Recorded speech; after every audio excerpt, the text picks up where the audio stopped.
मैं पनाह मांगता हूँ अल्लाह ताला की शैतान मरदूद से और शुरू करता हूँ अल्लाह के पाक और बाबरकत नाम से जो बड़ा मेहरबान निहायत रहम करने वाला है। मौजा टीवी ऑफिशियल के मोहतरम देखने और सुनने वालों अस्सलाम वालेकुम। प्यारे दोस्तों, यरूशलेम वक्त हाजिर में इसराइल का काबिज इलाका है। रात गए एक शख्स शहर के नजारे को रिकॉर्ड कर रहा था कि अचानक आसमान से रोशनी का गोला नीचे आया और उस शख्स के सामने मस्जिद अक्सा के गुंबद पर एक तेज रोशनी दिखाई दी, जैसे कोई चीज हो और उसके साथ पर लगा दिए गए हों। लेकिन फिर थोड़ी ही देर बाद ये चीज इंतहाई तेजी के साथ ऊपर आसमान की तरफ उठी और गायब हो गई। ये नजारा उस वक्त वहां मौजूद सैकड़ों लोगों ने अपनी आंखों से देखा और कुछ ने इसकी वीडियो रिकॉर्ड करके सोशल मीडिया पर डाल दी। इसी तरह दोस्तों, उधर आज़रबाईजान के शहर में भी ऐसी ही एक वीडियो रिकॉर्ड की गई। रिकॉर्डिंग करने वाला शख्स जब कैमरा नमाजियों की तरफ घुमाता है तो उसने देखा कि एक सफेद रंग की कोई चीज वहां मौजूद है जो कि इस पोजीशन में बैठी है जैसे इंसान सजदा करने के बाद सलाम फेरने के लिए बैठता है। लोगों का ये कहना था कि ये बच्चे जब उसके पास गए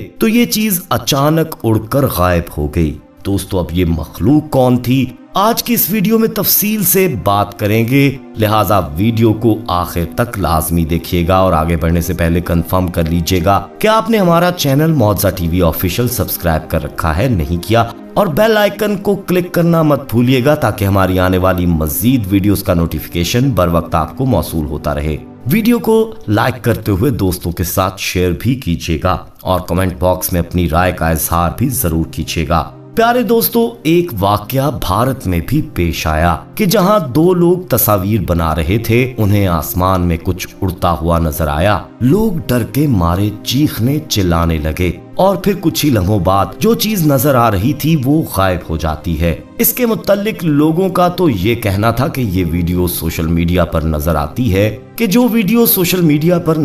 है ये दरअसल फेक और एडिटेड वीडियोस होती हैं, मगर वहां मौजूद लोग बताते हैं कि ऐसा हकीकत में हुआ था। इसी तरह दोस्तों, ब्राजील में भी एक वीडियो सामने आई जहां एक शख्स आसमान पर उड़ते परिंदों की वीडियो बना रहा था और अपने टीवी चैनल पर चलाने के लिए परिंदों की उड़ान को रिकॉर्ड कर रहा था। लेकिन जब बाद में इसने गौर से इस वीडियो को देखा और इसको थोड़ा जूम किया तो मालूम हुआ कि दरअसल जिस चीज को वो रिकॉर्ड कर रहा था वो परिंदे नहीं थे, बल्कि वो तो कोई ऐसे जिस्म थे कि जिनके साथ पर लगे थे और वो इनकी मदद से आसमान में उड़ रहे थे। प्यारे दोस्तों, सोशल मीडिया पर आपने खाना काबा के हवाले से भी एक वीडियो देखी होगी जिसमें खाना काबा पर एक सफेद रंग की रोशनी नजर आ रही है। दरअसल ये 2010 का मामला है कि खाना काबा के ऊपर एक सफेद रंग की रोशनी नमूदार हुई और कोई चीज आकर काबातुल्लाह के ऊपर बैठ जाती है। लाखों लोग जो उस वक्त हज उम्रा करने के लिए मौजूद थे, उन्होंने अपनी आंखों से इस मंजर को देखा। लेकिन सवाल फिर वही खड़ा होता है कि क्या सोशल मीडिया पर मौजूद ऐसी वीडियोस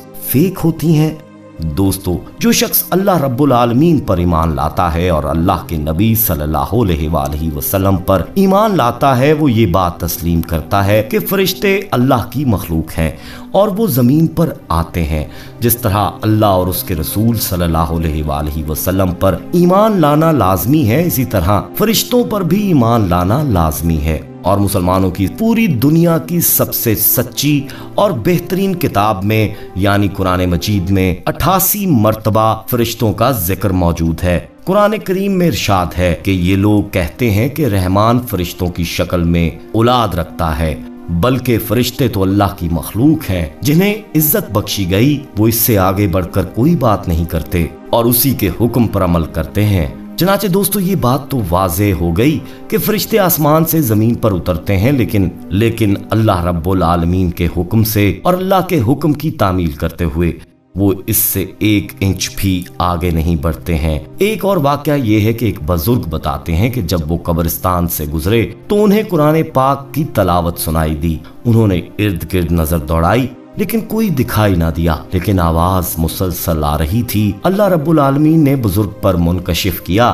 तो उसने देखा कि पास ही एक कब्र में एक मुर्दा कुरान की तलावत कर रहा है। उस बुजुर्ग ने कब्र के करीब जाकर उसको सलाम किया तो मुर्दे ने सर उठाकर वालेकुम अस्सलाम कहा। अल्लाह वाले बुजुर्ग ने पूछा कि हमने तो सुना है कि मरने के बाद कोई अमल नहीं होता, दो ही बातें होती हैं, या तो सजा होती है और अगर नेक अमाल हो तो इसकी जजा मिलती है, और अल्लाह रब्बुल आलमीन कब्र पर अपना करम करता है, कब्र में आराम होता है या फिर अजाब। कब्र के मुतालिक हमने सुन रखा है, लेकिन ये तलावत और तस्बीह करना, आप तो माशाअल्लाह कुरान पढ़ रहे हैं। उस मुर्दे ने कहा कि जो इंसान वफात पाता है उससे सबसे पहले 3 सवाल पूछे जाते हैं। अगर वो इन 3 सवालात का जवाब देने में कामयाब हो जाए तो उसको कहा जाता है कि तुमको कब्र में अपना वक्त क़यामत के दिन के इंतजार में गुजारना है। जब तमाम दुनिया वाले यहाँ पहुँच जाएंगे तो क़यामत कायम कर दी जाएगी। ये कब्र तुम्हारी आखिरी आरामगाह है।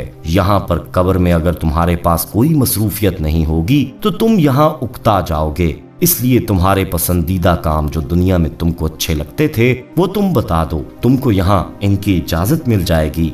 अब मैं तो दुनिया में कुरान को महबूब रखता था, लिहाजा मैंने कहा कि मुझे कुरान पढ़ने की इजाजत मिल जाए तो मेरे लिए बहुत कुछ है, इसलिए मुझे यहाँ कुरान करीम पढ़ने की इजाजत मिली। मैंने कब्र में 70,000 कुरान करीम खत्म किए हैं। मैं आपको 70,000 कुरान देता हूँ, आप बस ऊपर से एक सुभान अल्लाह कहकर मुझे इसका सवाब दे दीजिए। अल्लाह वाले बुजुर्ग ने सोचा कि ये तो बेहद सस्ता सौदा है कि एक सुभान अल्लाह के बदले 70,000 कुरान पाक का सवाब मिलेगा। तो उन्होंने मुर्दे से कहा कि आप ऐसा क्यों कर रहे हैं। उस मुर्दे ने कहा कि तुम जहां से बात कर रहे हो वो दुनिया है, यहाँ सुभान अल्लाह कहने का बड़ा सवाब है, और जहाँ मैं हूँ इसको आखिरत कहते हैं। यहाँ 70,000 कुरान पाक का एक सुभान अल्लाह के बराबर सवाब है। तो दोस्तों, अब सवाल तो ये पैदा होता है कि हम अपनी जिंदगी में और रोजमर्रा के कामों में इतने मसरूफ हो चुके हैं कि हमारे पास एक बार सिद्ध के दिल से सुभान अल्लाह कहने का भी वक्त नहीं बचा। और फिर रोजे हशर इंसान एक एक नेकी को तरस रहा होगा। बेशक दोस्तों, अल्लाह ताला ने कुरान पाक हजरत मोहम्मद सल्लल्लाहु अलैहि वसल्लम और दीगर अंबिया के जरिए से हम तक ये पैगाम पहुंचा दिया है कि हमें इस दुनिया में पैदा करने का असल मकसद क्या है, हमें अल्लाह ताला ने क्यों बनाया है। अब ये हम पे है कि हम अल्लाह ताला के इस पैगाम पर किस तरह से अमल करते हैं, किस तरह से नबी करीम सल्लल्लाहु अलैहि वसल्लम की तालीमात पर अमल करते हैं, हम अपनी जिंदगी को कैसे गुजारते हैं। और अगर अपने गिरेबान में झांक कर देखें तो हमें वाज़े तौर पर नजर आता है कि हम अपने तमाम असल मकासद को भूलकर दुनियावी कामों में मसरूफ हो गए हैं। दौलत के हसूल के लिए, आसाइशात को हासिल करने के लिए अपने असल और हकीकी मकसद और मुकाम को भुलाकर दुनिया के पीछे भागना हमने शुरू कर दिया है। यही वजह है दोस्तों कि आज हम जवाल पजीर हैं। दीन से दूरी ही मुसलमानों के जवाल की असल वजह है।